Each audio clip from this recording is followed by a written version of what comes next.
নমস্কার বন্ধুরা, আশা করি আপনারা সবাই ভালো আছেন। আমিও ভালো আছি। দেখুন, আজ আমি পুরো বাজার পেতে বসেছি। মনে হয় বাজারে বিক্রি করতে যেতে হবে। দেখুন, আমার এই ছোট্ট বাগানটা থেকে প্রতিদিনই প্রায় তুলছি এত এত সবজি।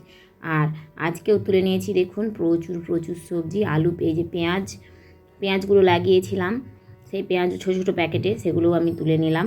আপনাদেরকে এর আগে দেখিয়েছি যে এখানে কী কী লাগিয়েছিলাম। সবটাই আপনাদের কোনো না কোনো ভিডিওতে অল্প স্বল্প করে দেখাই। আর এইগুলো যে তুললাম, এই ভিডিওটি আমার গার্ডেনিং চ্যানেলে দেওয়া রয়েছে। দেখুন কত সবজি তুলেছি আমি। আপনারাও যদি প্রতিদিন নিজের বাগান থেকে এরকম কিছু অর্গানিক শাক সবজি তুলতে পারেন, তাহলে তো সত্যি আনন্দের আর কিছু নেই। প্রচুর প্রচুর শাক সবজি, দেখুন কত।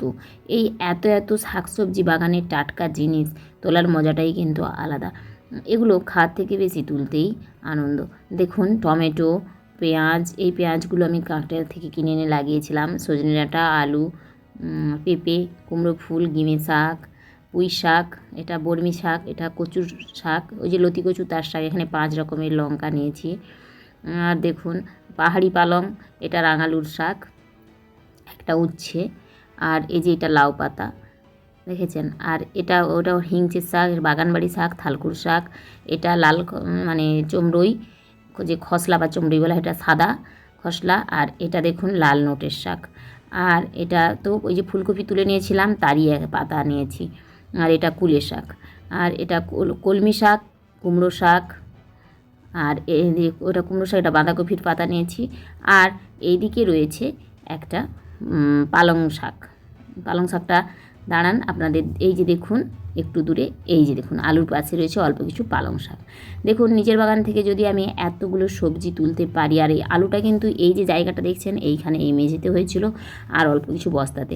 মানে এত যদি শাক সবজি আপনারা তুলতে পারেন, তাহলে তো কথাই নেই। এদিকে এই গামলাগুলোতেও দিয়েছি সুজনি শাক, ওগুলো আর কয়েকদিন পরে খুব সুন্দর হয়ে যাবে।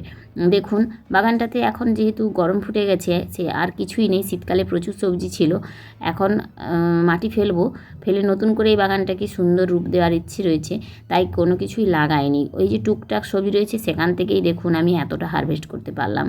তা আমি বলবো, আপনারা যদি আপনাদের নিজেদের বাগানে এরকম কিছু শাকসবজি লাগিয়ে থাকেন, তাহলে বলুন কতটা উপকার হয় আপনাদের।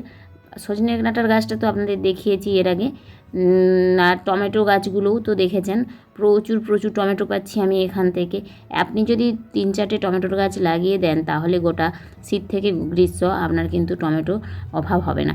এই যে দেখুন, পেঁপের গাছটা পুকুরের পাড়ে একদম পড়ে গিয়েছে। এই গাছটা থেকে এত পরিমাণে পেঁপে পাচ্ছি যে কল্পনা করা যাবে না। চলুন, এখন আমি সব শাকসবজিগুলো তুলে নিয়ে এবারে বাড়ি ফিরি। আর যাওয়ার আগে আপনাদেরও বলবো, আপনাদের বাড়ির পাশে যদি অল্প কিছু জায়গা থেকে থাকে, অল্প একটু জায়গা থাকলেও সেখান থেকে আপনারা ফেলে রাখবেন না বা নষ্ট করবেন না। আপনাদের প্রয়োজনের এরকম টুকটাক শাকসবজি লাগিয়ে নিতেই পারেন, তাতে আপনার সংসারের চাহিদাও মিটবে এবং পরিবেশেরও উপকার হবে।